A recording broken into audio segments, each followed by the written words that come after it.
Welcome to my channel. The slides that are rolling by are an indication of some of the things that I cover on a regular basis in my videos. Once you have watched the video, I would appreciate it if you would click the like button and leave a small comment. It's really a big help to the channel. The YouTube logarithm, when it sees that, promotes the channel more and will be more viewers. I would appreciate that very much. Thank you for watching. Well, hello everybody. I'm starting to put a few clips together for a garden video, I guess. And what I'm showing you here is my 3 plum trees. The one that will actually have plums, you can't see very well. There are 3 there. 2 are pollinators. And there's been lots of bee activity and the weather's been quite mild, so hopefully there will be a plum crop. But in behind the one closest to us here is the one that produces the small purple plums, and it doesn't show up very well from this angle. Maybe I'll go in a little closer and show it to you. That is the one there that hopefully is going to produce the plums, and there's lots of blossoms on it. I don't know if you can see them or not. There are 2 guinea fowl and angel. I'm sure the 3rd guinea fowl is right there somewhere too. That's the 2 males protesting being filmed, I think.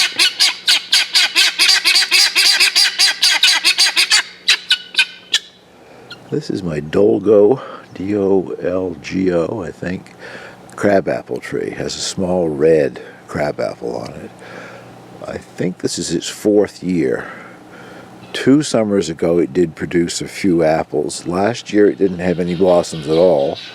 They aren't open yet, but they're about to open, and it is covered in flowers, so I'm hoping it produces enough little red crab apples that I can have some crabapple jelly from it later in the season.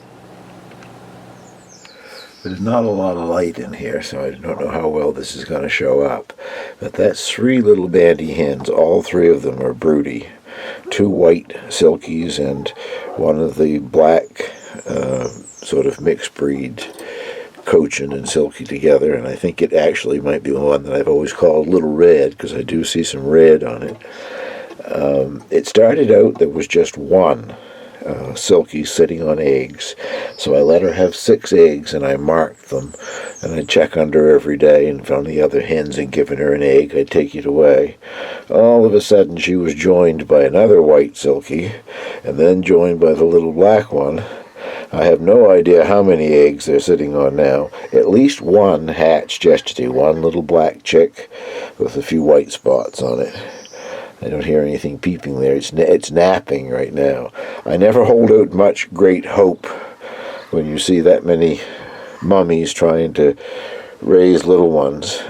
They don't intentionally mean to hurt them, but all 3 of them want to be the mother. So when they start moving around with ever how many they do hatch out, they argue over who is actually mother, and in the end the little one tends to get hurt. So fingers crossed, and I don't know how many are under them. I don't even know how many eggs they're sitting on.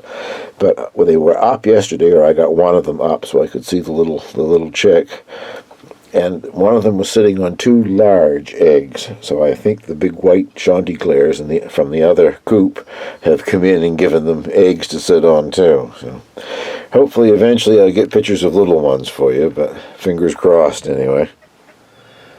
Well, I thought before we go in the greenhouse, take a little look around at what's happening outside here. That is my grafted Asian pear. It had 5 different varieties of pear, all Asian pears, grafted onto the one trunk. A couple of years ago, I didn't completely lose it, but one of the graft branches, I don't know, a storm or something, got broken off. But it's still alive. It's putting out new leaves this year, so hopefully in a few years' time I'll have 5 varieties again, but it's got a good amount of blossoms on it this year. And if I can pan over here just a little bit, these are the cherry trees. Lots of blossoms on these dwarf cherry trees. They've reached just about what they're supposed to reach now, 5 or 6 feet in height. There's 3 in a row there, the one in the front, and then there's 2 that are smaller trees behind it, but they have lots of blossoms, and I hope this year that means some cherries. I've had lots of blossoms before and very few cherries, and they're supposed to be self-pollinating.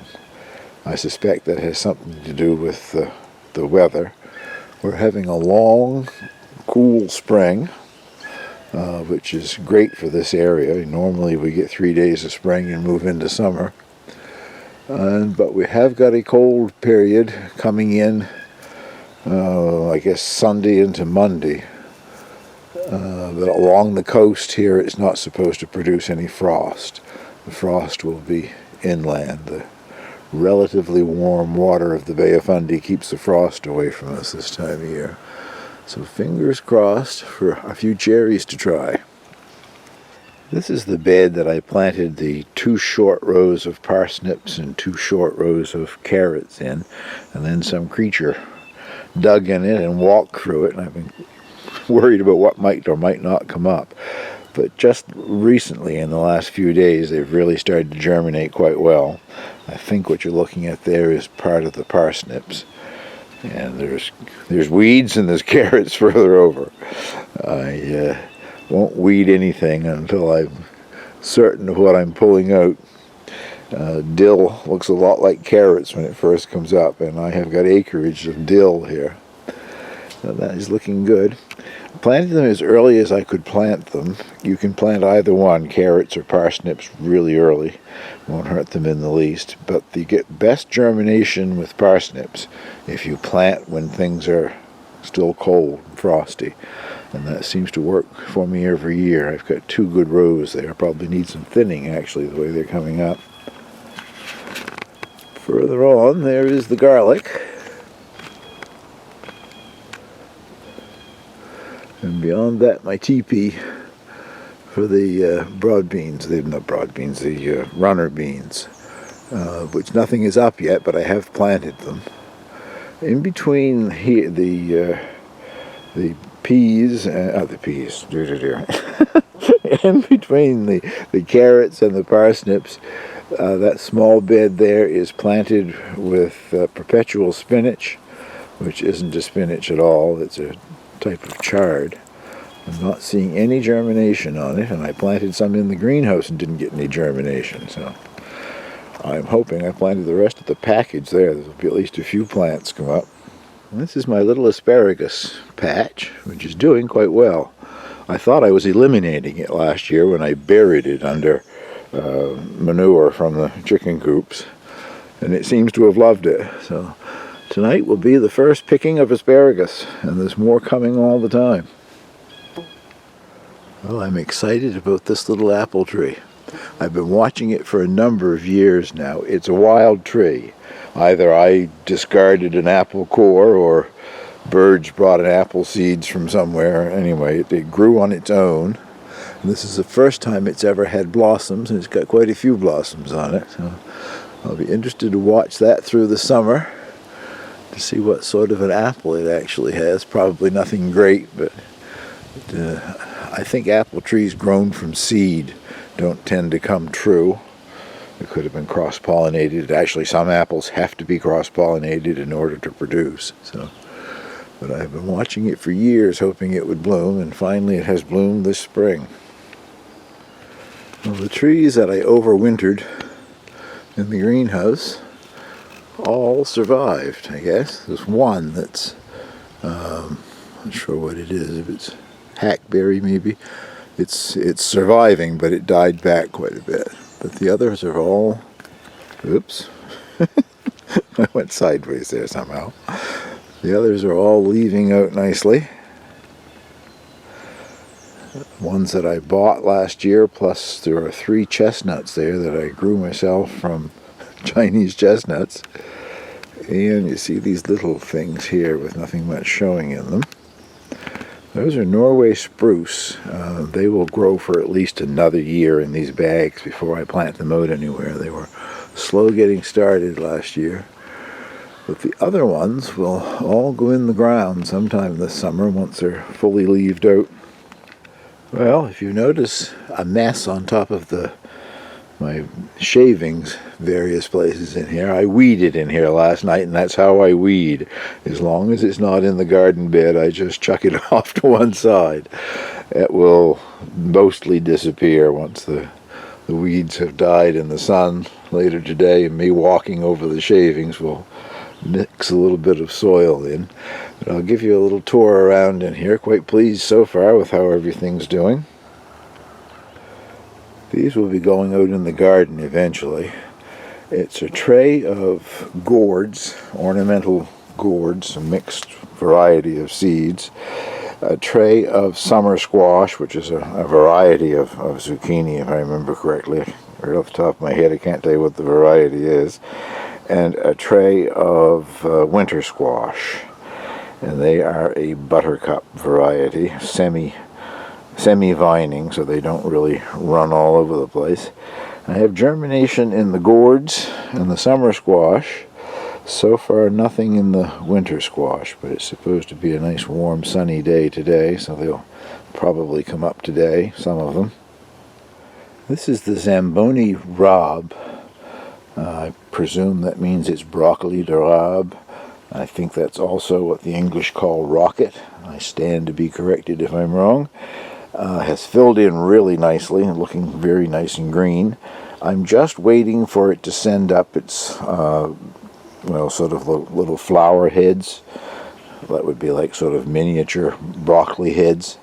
That's when you harvest it, before they get a chance to bloom. And so far I'm not seeing any of that, but I don't think it could be far away. They seem to like their location there and are doing quite well. This is the sage and French tarragon that I bought at Canada Green. Transplanted and are doing well. These are my 4 chili de arbol, the Spanish tree chili. They lost quite a number of their larger lower leaves. I don't know, the nights were too cold for them or what, but they're growing taller all the time. And that tallest one, sort of there, if you see it, that has got blossom buds on it. Nothing that's opened up yet, but it has got blossom buds. Looking kind of straggly. They were just transplanted yesterday, but that's 3 Italian flatleaf parsley plants. Came with an order from Richter's the other day. And next to it, 2 of those things are a variety of melon. And I don't see the little name. Yeah, I guess I do see the name tag. Just a second here.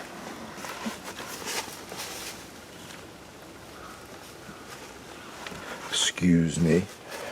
They were given to me by one of my subscribers. Thank you very much. You know who you are. It's called Prescott. I never have any great luck drying melons, but I'm going to try again, I guess. This is my bed of sweet tumbler tomatoes, and they have all got lots of flowers on them, so I'm out sort of tickling the blossoms several times every day, trying to get them pollinated. These particular ones in this long bed here haven't started to do their tumbling routine yet, but I'll show you in some of the round pots how that is happening. And right here, that one, over there, that one, yes, there, zoom in on it. That one is the German green, green when it's ripe, and it is really taking off and starting to grow quite nicely. I've got 2 of those supports on it now, and a 3rd one will be added soon.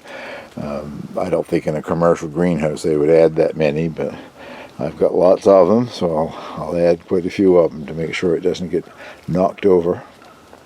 This is one of the tumblers that has tumbled. There are several in these pots that have done that. Normally what would have been vertical growth, if it was standing up straight, the side growth that's coming is now growing straight up because it's laying over on its side. And I guess that's what they mean by tumbler. It has lots of flowers. Anxious to see what they look like with some red fruit on them. And this is my strawberry patch. Has had lots of blossoms. A lot of the petals have fallen off, and the ones where the petals have fallen off now have green strawberries starting to grow. So anxiously awaiting the first ripe strawberry. If there's anybody in the local area who is interested, that little pot there has got 4 strawberry plants in it. They were just runners that had rooted over last fall and made it through the winter, and I put them all in one pot, and they're also got some flowers on them already. $5 you can have the 4 plants and the pot that they're in. I wouldn't, it's one of those fabric pots, a small one.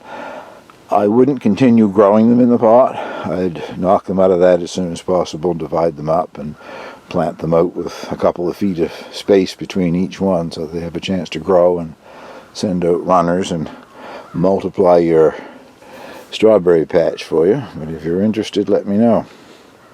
I direct seeded cucumbers into this bed of 8 sections here. I've just put 1 in each. They're all the parthenocarpic varieties. They don't require pollination. Every blossom is female. Every blossom produces a cucumber. I've got 6 of the Quarantine, which is a English or European gherkin variety. And then in the very front here, the 2 there are Carmen is the variety. I don't know if they're the exact variety that you find in the grocery stores that are we refer to as an English cucumber. Long, slender, green, seedless cucumber that's been shrunk wrapped in plastic. But they're very, very similar. That's what they're like, and also very prolific. Every blossom making a cucumber. So those, out of the 8, I have 5 that are up. 3 that hopefully are still going to come up, but I have seed that I can reseed them if they don't.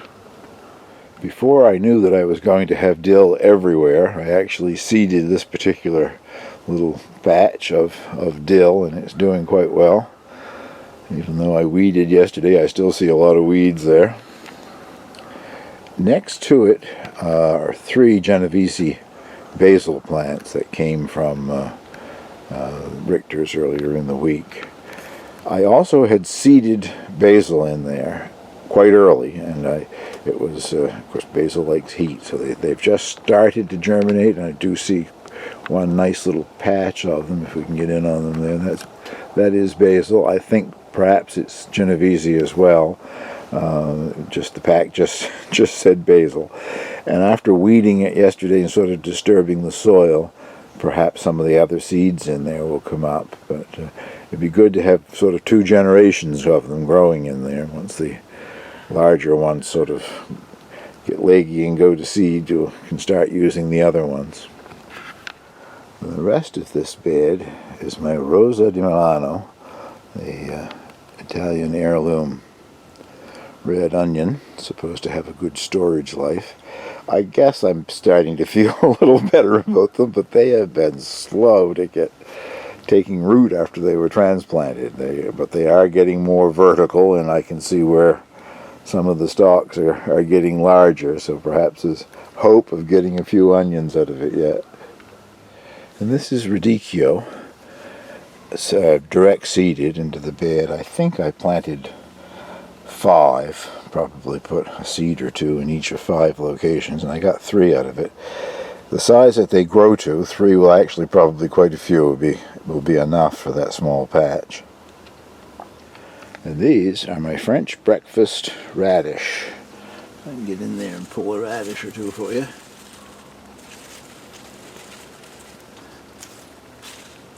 I don't know if you've ever grown daikon radish. These are sort of growing the same way that daikon grows. Most of the radish is exposed up out of the soil. That sort of surprised me. Also, they are very mild. If anybody hasn't grown French breakfast radish, and you like a mild radish. These are exceptionally mild. I would have actually preferred if they had a little more kick to them, but they're very nice. I'm enjoying them in salads and whatever. This bed has that Hampton lettuce in. Again, I think I planted a pattern of 5, and I got 3 plants out of it. One's still quite small, but 2 of them are developing nicely. Scallions or spring onions, I started using them. Used some yesterday, they're delicious.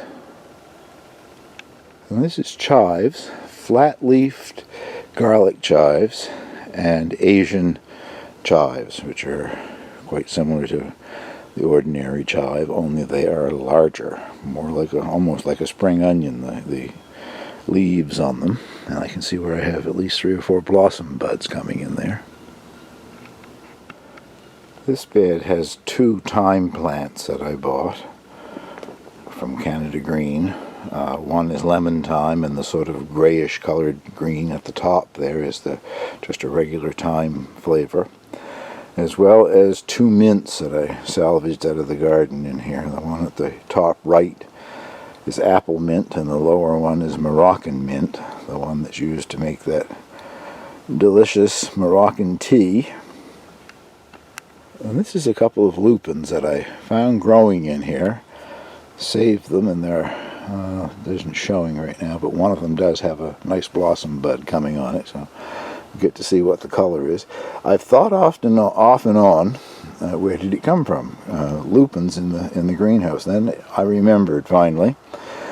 I had bought a couple of seed bombs, sort of, I don't know, bought them online somewhere just for the fun of it. Sort of like a dried clay ball or dried dirt ball, and they had wild seeds in them. And I put one in here in the greenhouse, and the predominant thing that came out of it was a couple of lupins. There were some other smaller plants, which if I had remembered, I might have looked around where these were and salvaged those, but they're long gone, I guess, when I was cleaning up the greenhouse earlier this spring. But at least I finally remembered where the lupins came from. And that concludes the tour in the greenhouse. The only thing I'm going to do now is plant my potatoes. I'll show you my potato planting method, and that will close this down. I don't know if you can read the little white tag or not, but the variety that I'm going to grow is called Kennebec. And Kennebec is an old variety. I used to grow it 30-40 years ago. It's a good all-round table potato. You can bake them, roast them, mash them. It's a white potato, and they grow to a decent size, not huge. But I just decided I would go back to one of the tried and true. I have grown so many different varieties that some I was satisfied with, some I wasn't satisfied with. Last year I grew Yukon Gold, which I've grown before with great success. Grew it next to russet in the same bed at the Community Garden Center. When you sliced into a Yukon Gold, it was a dark gray in the middle, and the russets were perfect. They didn't grow large, but they were a good, delicious potato. So I don't know what happened to the Yukon Gold. It was some sort of a blight or not, but I'm not trying again anyway. I've gone back to an old-timer here, and I'll show you just with one of these containers how I plan to plant them. There are 9 of these containers, various sizes. I think that's probably the smallest one we're looking at there. I'll give you a look down the lane here if I can. And I've put cardboard in front of them. I'm taking out roughly half of the soil, and I won't be replacing it all. I will just be covering the potatoes, and when they come up through that, I'll add more and more. I just thought it would be easier to collect it back and put it in the pots if it was on cardboard. And the bug that you just saw crawl across the screen, that is a black fly. They have been around now for a couple of weeks, but they aren't really biting yet. But oh, they're nasty, and they have been. It was good out here yesterday and good so far today, but not right now. The black flies are attacking. These are more the size of what I'm used to for seed potatoes. Where I've got my potatoes the last couple of years, they've grown well, but man, the size were huge. Seed potatoes, for some reason, in my opinion, are supposed to be small, I guess. I'll probably put just 3 or 4 in each. I have got enough here that I could plant this area 3 times. I'll give the leftovers to a friend for his garden. You can come in 5-pound bags. Well, at least the place where I bought them only had them in 10-pound bags, so that's what I had to go with. And they are grown right here in New Brunswick, the same province that I live in, so they are definitely a native potato. So that's all I'll do to them. I'll water that in perhaps when I've finished, although you don't really need to water a potato in. It gets all the water that it needs from the potato itself when it starts to grow. So I will get the other 8 planted up, and that will conclude, I guess. I won't bother, as I said, to make you watch me do them one at a time. So I'll just say thank you very much for watching. Hope you enjoyed this little update from the garden.